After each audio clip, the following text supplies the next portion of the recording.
Hello, America. My name is Dylan John, and you are listening to Nature and the Nation. For today's episode, I will be looking at the Iliad by Homer. This is the Robert Fagles translation that I mentioned last episode. And I'm also going to look a little bit at the introduction here by Bernard Knox. This is an episode that will probably be kind of light on the commentary. I'm going to read a couple of sections. I'm going to read a little bit of the introduction by Bernard Knox, and then I have a few sections of the Iliad itself that I want to read. Not too many, but it's probably going to be mostly just reading this episode. A little bit more extended sections of the Iliad than we saw last time. This translation is from 1990. So is the introduction, of course, from 1990. And without any further ado, I'm going to get in here. Like all my episodes, I'm going to read some sections. And the first section I'm going to read is from that introduction by Bernard Knox. And here he says, quote, "The fighting Homer describes, duels between chieftains who ride up to the battle line in chariots, dismount, and exchange speeches, sometimes quite long ones, before engaging man-to-man with spear and shield, is clearly a creation of the epic muse, rather than a representation of actual battle conditions. The Mycenaeans had chariots in quantity, as Linear B inventories show, over 200 chariots at Knossos, for example, but such expensive equipment would have been put to better use. And although hand-to-hand combatants may shout at each other, they do not make speeches. Yet for Homer's later audiences and readers, the combats of heroes in the Iliad did not seem unfamiliar, since Greek battles for centuries after his time were fought by armored infantry at close quarters. Archers were rare, and cavalry was used only in pursuit after the enemy infantry line had been broken and turned to flight. Though the citizen soldier of the polis did not fight individual duels, but faced the enemy as part of a disciplined line of overlapping shields, he still exchanged spear thrusts with his opposite number in the opposing phalanx, and he could recognize as the real thing Homer's account of what metal can do to flesh. Achilles lunged at Demoleon. He stabbed his temple and cleft his helmet's cheekpiece. None of the bronze plate could hold it. Boring through the metal and skull, the bronze spear point pounded. Demoleon's brains splattered all inside his casque. A few lines later, Achilles kills another Trojan. Speared him square in the back where his war belt clasped. Golden buckles clinching both halves of his breastplate, straight on through went the point, and out the navel. Down on his knees he dropped, screaming shrill as the world went black before him, clutched his bowels to his body, hunched, and sank. There is no attempt to gloss over the harsh realities of the work of killing. Work, ergon, is one of Homer's words for what men do in battle. And no attempt either to sentimentalize the pain and degradation of violent death. But Meriones caught him in full retreat.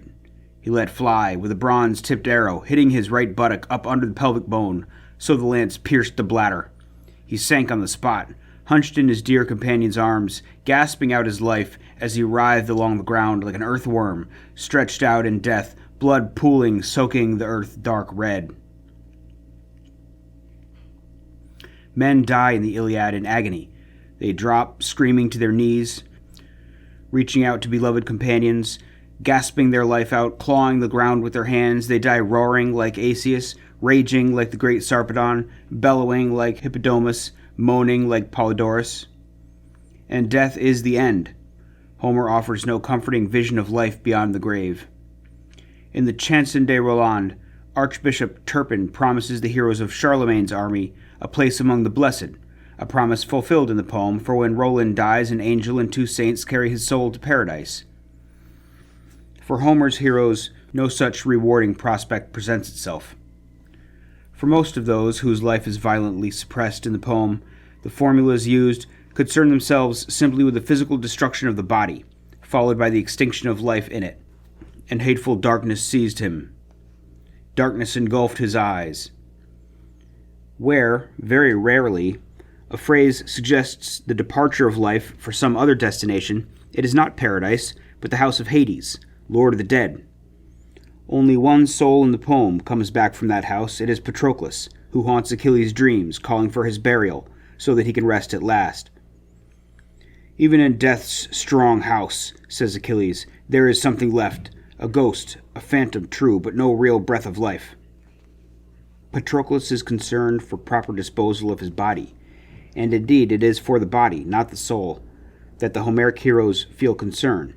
Many of the champions who fall mortally wounded would have been fighting to gain control of the corpse of a prominent foe, or to save the corpse of a comrade from the enemy. Archbishop Turpin finally prevails on Roland to blow his horn and summon Charlemagne by pointing out that though it is now too late for the king to save them, he may be able to bury their bodies in a church and save them from wolves, pigs, and dogs. But as is clear from their prayers, and from the visitation of the angels who come to take the soul of Roland to paradise, it is the soul, not the body, that is their real concern. The contrast between the two attitudes is clear to see in the Homeric parallel to the angelic escort that comes for Roland. Zeus sends Apollo to rescue the corpse of his son Sarpedon, almost unrecognizable now since it is covered over head to toe, buried under a mass of weapons, blood, and dust. Apollo lifts the body out of the melee, washes the blood off it in a running river, and gives it to the brothers Sleep and Death, who are to transport it to Sarpedon's home in Lycia for due burial with tomb and gravestone. These, says Zeus, are the solemn honors owed the dead. But the poet does not encourage illusions about the fate of the body once the life has gone out of it. If not rescued for burning and burial, it may shrivel in the heat of the sun, it may become food for the birds of the air, the dogs of the earth, the eels and fish of the waters. And if not protected by divine interference, its wounds will be host to flies, which will breed worms. Nevertheless, the Iliad is a poem that celebrates the heroic values war imposes on its votaries. War has its deadly fascination for those who have grown up in its service. It is well that it is so terrible, said Lee as he watched Hooker's doomed columns start across the river at Fredericksburg, or we should grow too fond of it. And though the warriors of the Iliad often rail against their condition, they can also enjoy to the full war's intoxicating excitements. They revel in the exultation of victory as they taunt a fallen adversary with threats of exposure of his corpse, or with a bitter sarcasm, as when Patroclus mocks one of his victims, who, his face crushed by a stone, dives from his chariot. Look, what a springy man, a nimble, flashy tumbler. Even Hector, by far the most civilized of all the warriors at Troy, can list with pride and a kind of joy his credentials as a seasoned fighter. War, I know it well, and the butchery of men. Well I know, shift to the left, shift to the right, my tough tan shield. That's what the real drill, defensive fighting, means to me. I know it all. How to charge in the rush of plunging horses. I know how to stand and fight to the finish, twist and lunge in the war god's deadly dance. And though, in a series of recurrent formulas, war is characterized as dreadful, man-killing, hateful, to list only a few of the epithets, it can also appear, again in a recurrent formula, as bringing glory to man. Warriors are described as eager or even yearning for battle, and one of the common words for combat, charme, comes from the same root as the word chairo, rejoice. In one passage, in fact, this etymology is emphasized as two warriors holding the line in a desperate situation are described as charme gathosunai, rejoicing in the joy of battle. In some of Homer's descriptions of killing, the victor's joy of battle and the hideous suffering of the victim are evenly balanced, as in the account of the death of an obscure Trojan charioteer, Thestor, who, terrified by the approach of Patroclus, cowering, crouched in his fine polished chariot, crazed with fear, and the reins flew from his grasp. Patroclus, rising beside him, stabbed his right jawbone, ramming the spearhead square between his teeth so hard he hooked him by that spearhead over the chariot rail, hoisted, dragged the Trojan out as an angler perched on a jutting rock ledge drags some fish from the sea, some noble catch, with line and glittering bronze hook. So, with the spear, Patroclus gaffed him off his car, his mouth gaping around the glittering point, and flipped him down face first, dead as he fell, his life breath blown away. The hallucinatory power of this passage stems partly from the deliberate, craftsman-like way Patroclus delivers his blow, partly from the hypnotized, terror-struck passivity of the victim. Its realism has been questioned. Could one man really pull another out of a chariot in this way?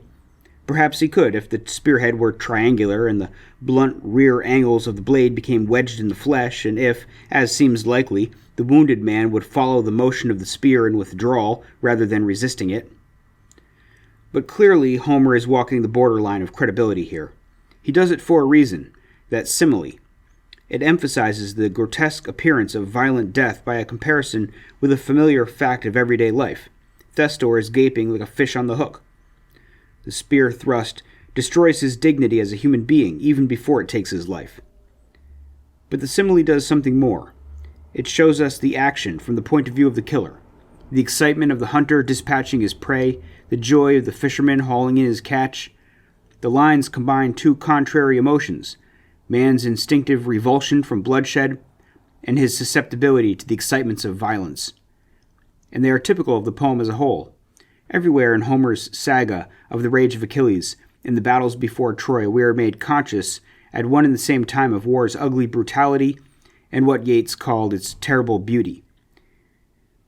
The Iliad accepts violence as a permanent factor in human life, and accepts it without sentimentality, for it is just as sentimental to pretend that war does not have its monstrous ugliness as it is to deny that it has its own strange and fatal beauty, a power which can call out in men resources of endurance, courage, and self-sacrifice that peacetime, to our sorrow and loss, can rarely command.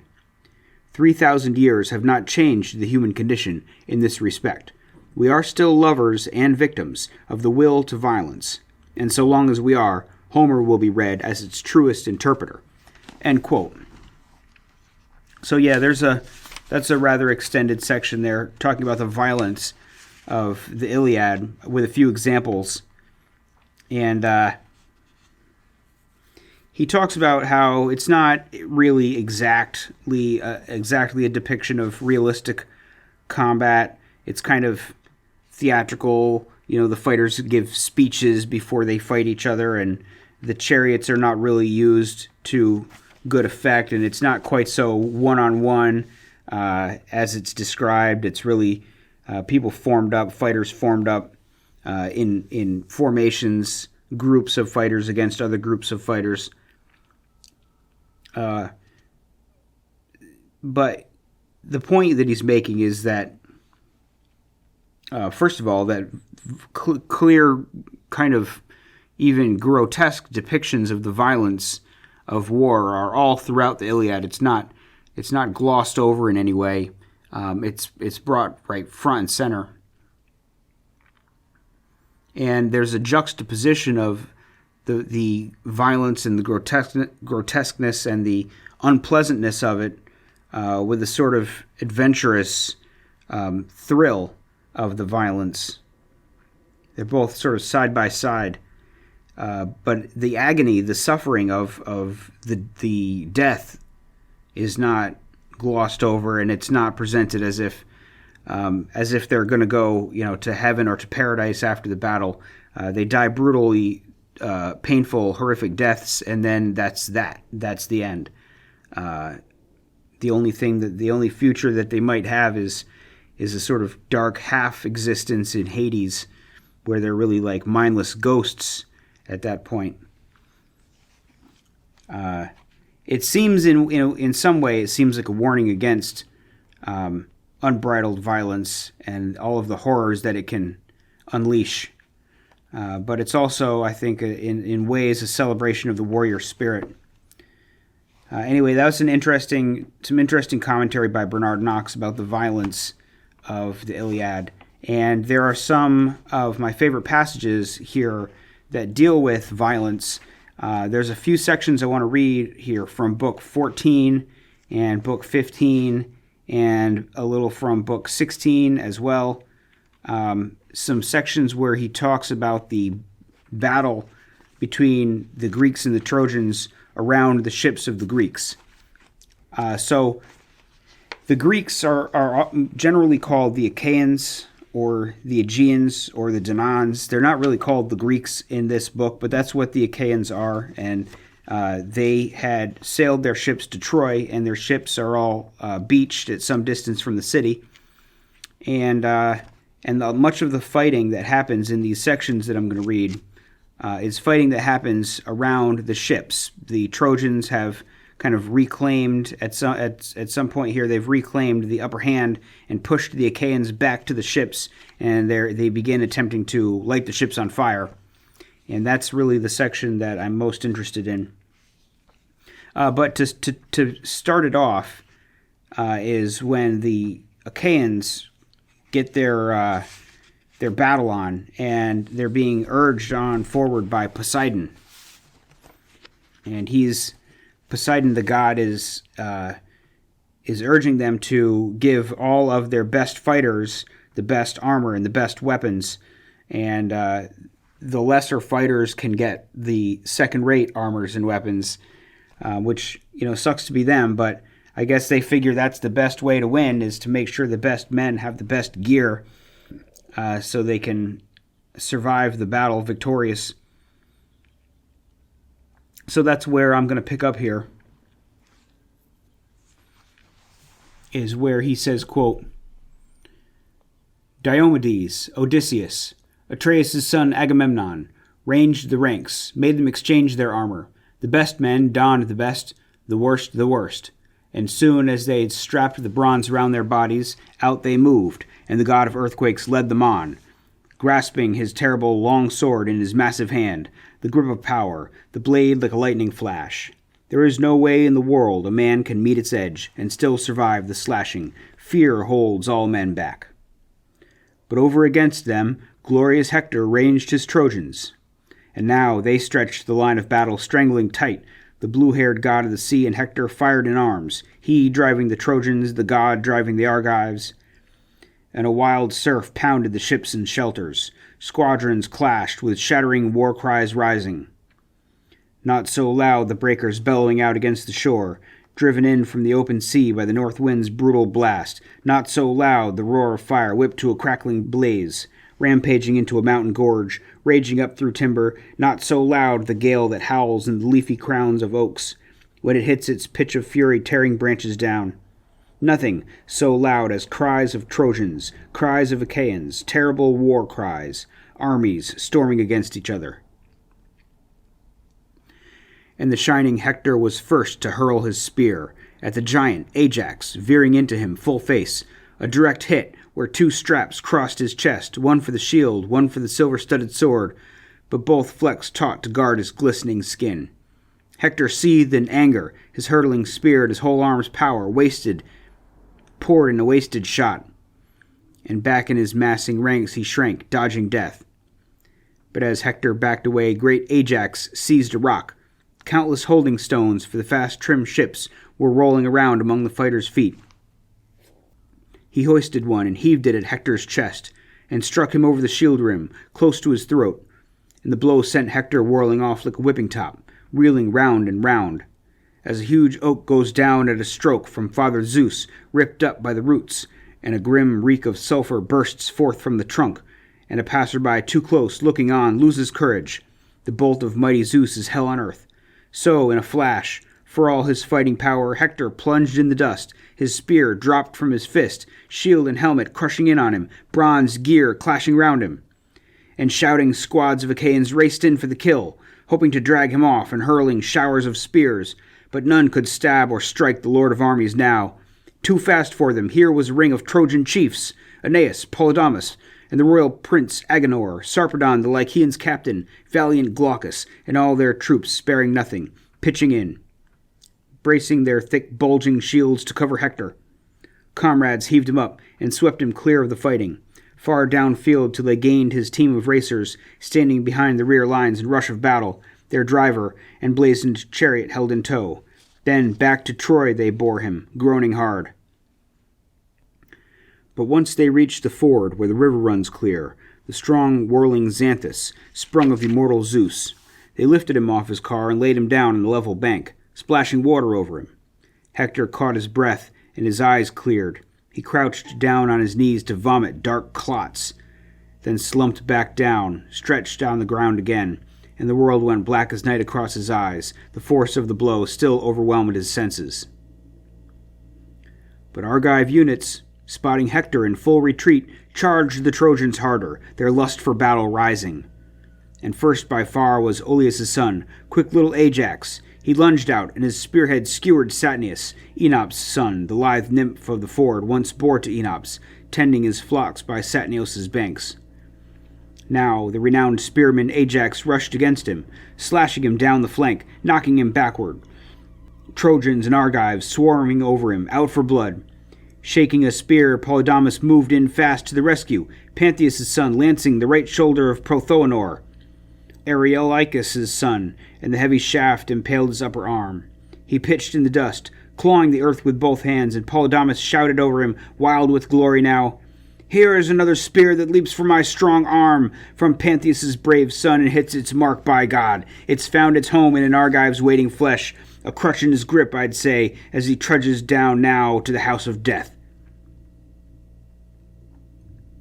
The Argives rose in horror to hear that boast. Veteran Ajax, most of all, the anger leapt inside him.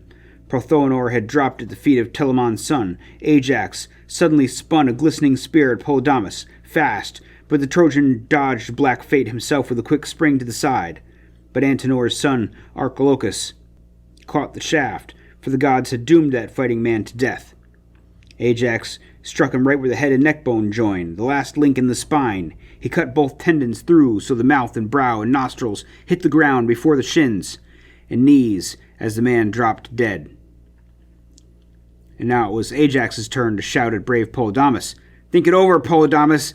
Tell the truth, my friend. A decent bargain, no? This man's body for Prothoenor's? No coward to judge by his looks, no coward stock.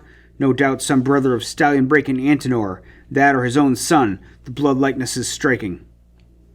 So Ajax vaunted, knowing his victim full well, and a raw revulsion seized the Trojans' hearts.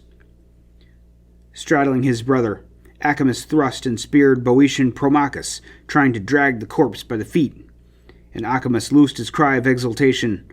"Argives, glorious braggarts you, insatiate with your threats! Don't think struggle and pain will be ours alone. Your day will come to die in blood like him. Think how Promachus sleeps at your feet now, beaten down by my spear, with no long wait to pay the price for my brothers dead and gone. That's why a fighter prays for kin in his halls, blood kin to survive and avenge his death in battle." But the Argives rose in grief to avenge that boast. Skilled Peneleus most of all, anger blazed inside him. He charged Acamas.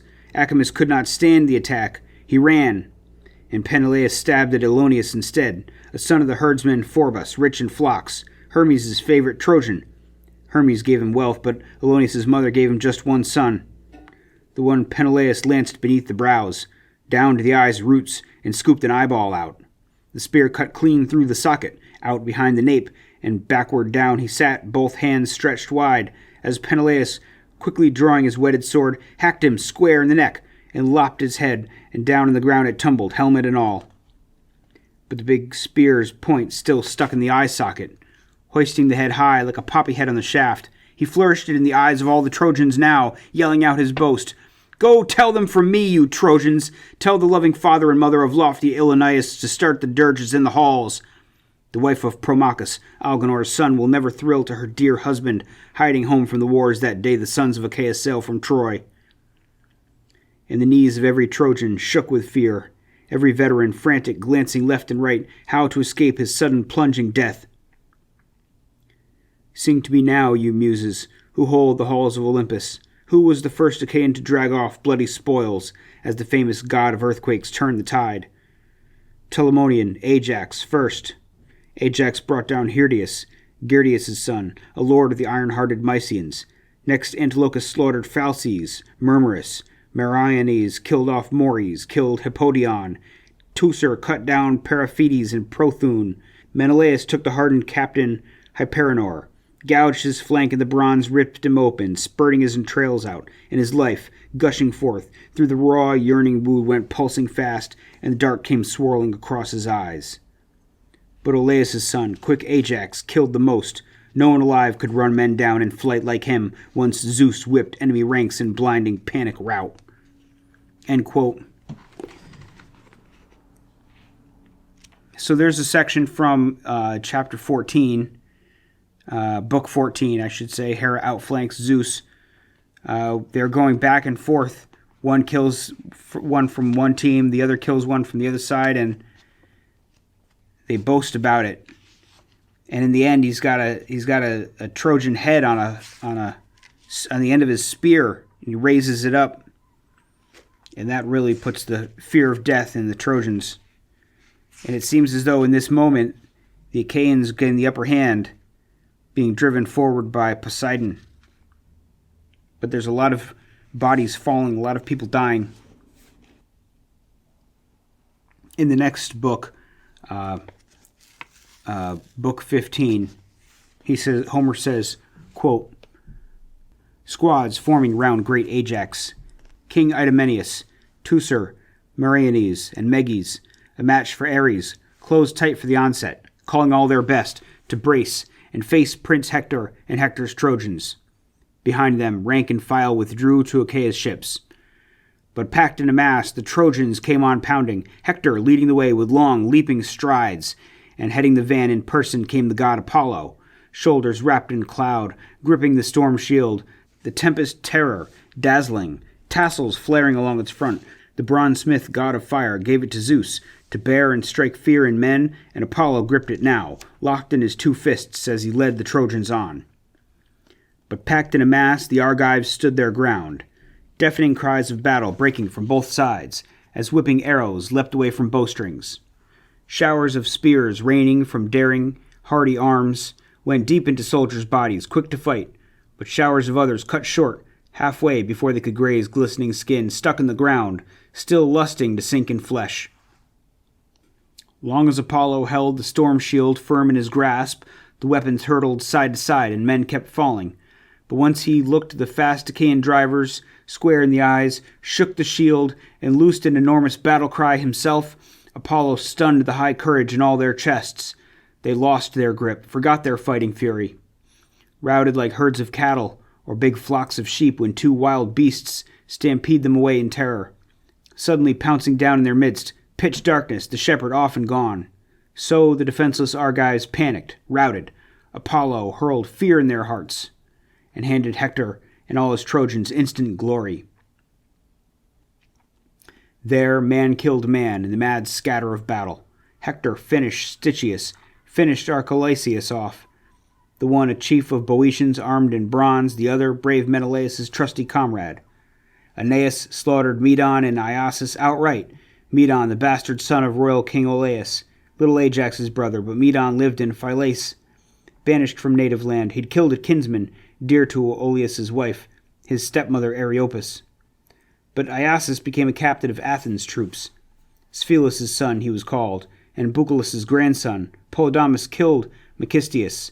Polides cut down Achesius, first in the onset. Dashing Agenor cut down Clonius, and Paris lanced Diocus deep below the shoulder, ran him through from behind as he fled the front, and the bronze spear came jutting out his chest. While the Trojans tore the war gear off the bodies, Argives clambered back in a tangled mass, scrambling back through the sharp stakes and deep pit of the trench, fleeing left and right, forced inside the rampart. So Hector commanded his Trojans, sounding out, "Now, storm the ships! Drop those bloody spoils! Any straggler I catch, hanging back from the fleet, right here on the spot I'll put that man to death. No kin, no women, commit his corpse to the flames. The dogs will tear his flesh before our walls." With a full shoulder stroke he flogged his horses on, loosing a spitting war cry down the Trojan ranks, and all cried back in answer, a savage roar rising, driving teams and chariots close in line with his, and Apollo far in the lead, the god's feet kicking the banks of the deep trench down with the god's ease, tumbled earthen in the pit between, bridging it with a dike, immense and wide and long as a hurtling spear will fly when a man makes practice casts to test his strength. Holding formation now, the Trojans rolled across it, Apollo heading them, gripping the awesome storm shield, and he tore that Argive rampart down with the same ease. Some boy at the seashore knocked sandcastles down. He no sooner builds his playthings up, child's play, than he wrecks them all with his hands and kicking feet, just for the sport of it. God of the wild cry, Apollo, so you wrecked the Achaeans' work, and drove the men who had built it up with all that grief and labor into headlong panic rout. Achaeans stampeding back, till they reined in hard, huddled tight by the sterns, and shouting out to each other, flung their arms to all the immortals, each man crying out a prayer. But none as rapt as Nestor, Achaea's watch and ward, who stretched his hands to the starry skies and prayed, Father Zeus, if ever in Argos' golden wheatlands one of us burned the fat thighs of sheep or bulls and begged a safe return, and you promised with a nod, remember it now, Olympian, save us from this ruthless day, don't let these Trojans mow us down in droves. So he pleaded, and hearing the old man's prayers, Zeus, who rules the world, let loose a great crack of thunder, rending the skies. But Trojans, thrilled at the sound of Zeus's thunder, pitched themselves at the Argives still more fiercely, summoning up their fiery lust for battle. Like a giant breaker rearing up on the rangy seas, crashing over a ship's sides, driven in by the winds. And the blast builds the combat's crushing impact, a hoarse roar. Trojans stormed over the rampart, lashing their teams to fight against the ships, hurling their two-edged spears at close range there, Trojans from lurching cars, but Achaeans from high decks, scrambling aloft black hulls, lunged down with long pikes, jointed and clinched and tipped with ripping bronze they'd kept on board for bloody fights at sea. End quote.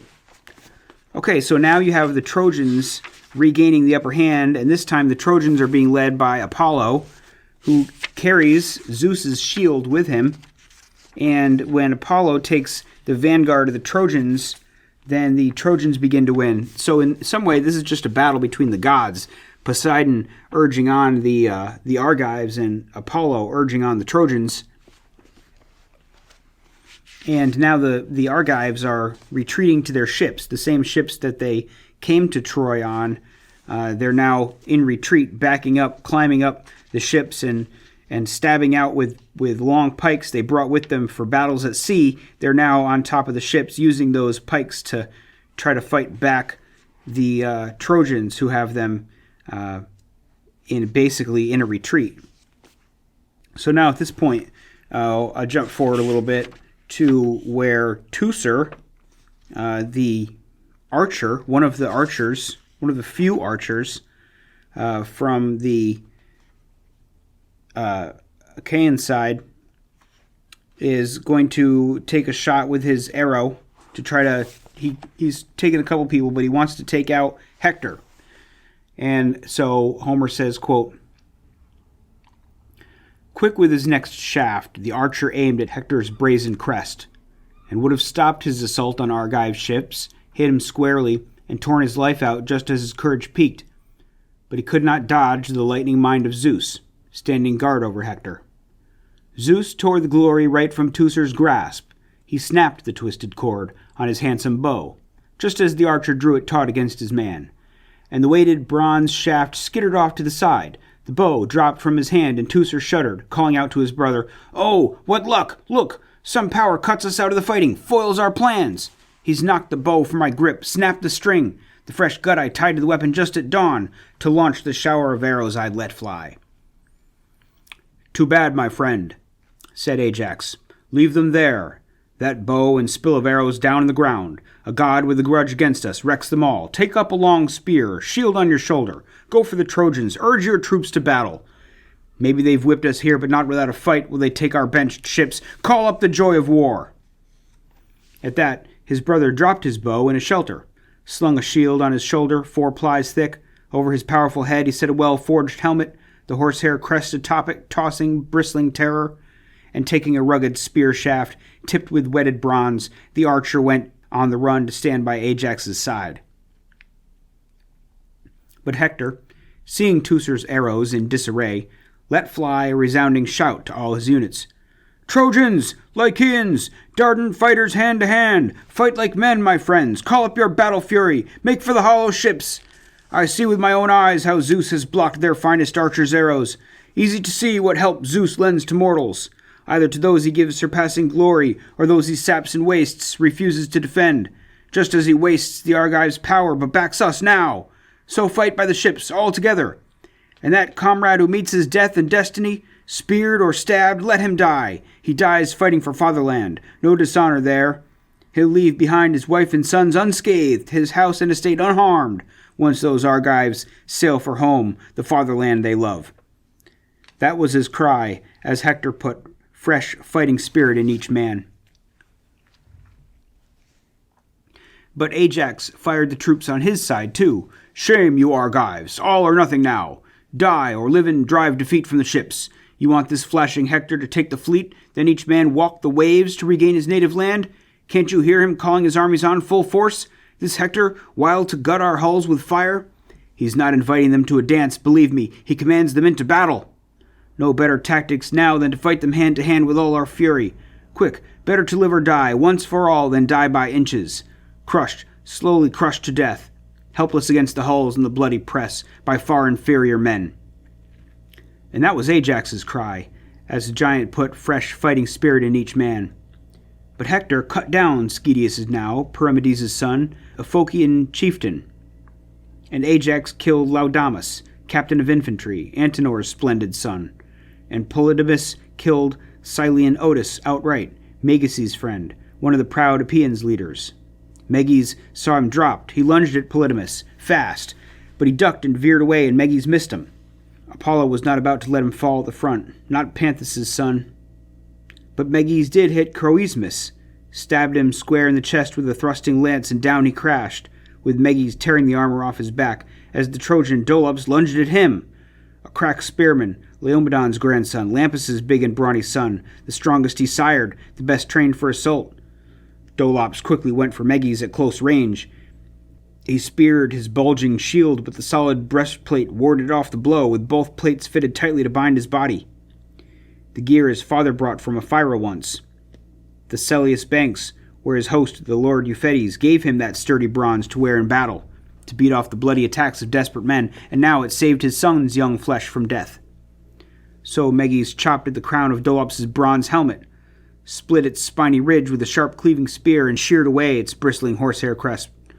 Down in the dust the war gear tumbled, all still glistening bright in its fresh purple dye, but the man stood his ground, still rearing to fight, and his hopes still soaring for triumph.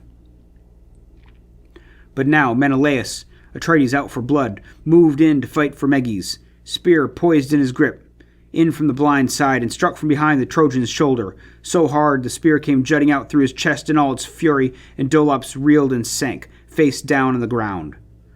The two men swarmed over him, ripping the armor off his back, as Hector called his kinsmen on, all his kinsmen, but marked out Hecataeon's son, the strong Menelaus, railing first at him. He used to graze his shambling herds in Percote long ago, when the enemy's forces stood far off. But once the rolling ships of Achaia swept ashore, home he came to Troy, where he shone among the Trojans, living close to Priam, who prized him like his sons. But Hector rebuked him now, shouting out his name. Menelaus! How can we take things lying down this way? No qualm in your heart for this? Your cousin's dead. Can't you see how they're clawing over Dolops' armor? Follow me now. No more standing back. No fighting these Argives at a distance. Kill them hand to hand. Now, before they topple towering Ilium down, all our people slaughtered. End quote. And this goes on for some time, this constant back and forth, bodies falling, people falling like flies. And the fight continues. He says, quote, Ajax could hold his post on the decks no longer. He was overwhelmed by the latest salvos, driven back by the will of Zeus and the fearless Trojan spearmen, hurling blows non-stop, a terrific din at his temples. His shining helmet clashing under repeated blows, relentless blows, beating his forged cheek irons, and the joint of his left shoulder ached with labor, forever bracing his huge burnished shield rock steady, but they could not wrench it loose from round his body for all their pelting weapons. Again and again he fought for breath, gasping, bathed in sweat, rivering down his body, his limbs soaked and sleek. Where could he find some breathing room in battle? Wherever he looked, pains heaped on pains. Sing to me now, you muses, you who hold Olympus's vaulting halls, how fire was first pitched on Achaia's ships. Hector lunged at Ajax, toe-to-toe, hacked his ashwood pike with a heavy sword, and striking the socket just behind the point, he slashed the head clean off, leaving the shaft, the lopped stump dangling in Ajax's fist, useless, bronze head bounding away, clanging along the ground. And deep in his heart, brave Ajax knew and shuddered. Here was the work of the gods. Thundering Zeus on high, cutting him off from battle, dashing all his plans. Zeus determined to grant the Trojans triumph now. So Ajax drew back, out of range, and then they flung their tireless fire at a fast trimmed ship. She was up in flames at once, engulfed in quenchless fire. In a flash the blaze went swirling round the stern, and Achilles slapped his thighs and urged Patroclus, "To arms, Patroclus!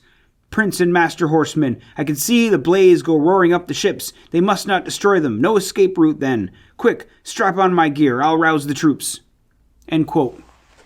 So there, at the end of that section, the first ship goes up in flame, and Achilles sees it burn, and he tells Patroclus to go ahead and put his gear on, arm himself in Achilles' gear, and go join the battle to prevent the ships from burning. And that opens up a whole new section of the book where Patroclus fights. But it's a desperate battle, and the Greeks, the Achaeans, are losing. They keep getting pushed back. They try, but they keep getting pushed back. They're pushed back to their ships. They're defending the ships, and then the ships are set on fire. And then finally Patroclus comes to fight, but not yet does Achilles come to fight.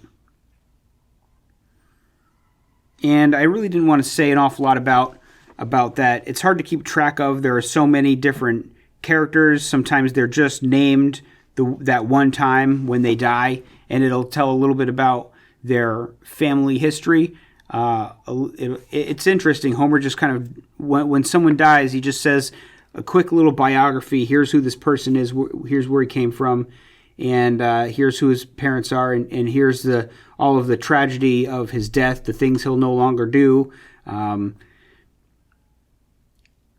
Sort of like, all of the glories of their past and the glories of their family tree, and yet here he dies getting a spear stuck through him, and down he falls into the dust, and that's the end of the story for him. So I do think there's a bit of the tragedy of war and the tragedy of these lives cut short that does come through Homer. I don't think it's all just glorification of battle. The pointlessness of it and the tragedy of these strong young men being brought down in battle is definitely comes to the fore. And like I said, I don't want to do an awful lot of commentary. I just wanted to read those sections that I find kind of thrilling, just the back and forth battle, the fighting over the corpses. Sometimes the men in panic, sometimes the men raging forward with their spirits high. There's definitely a back and forth that happens throughout this book as the Trojans gain the upper hand and then the Achaeans gain the upper hand. And that's all for now. I will see you again next episode.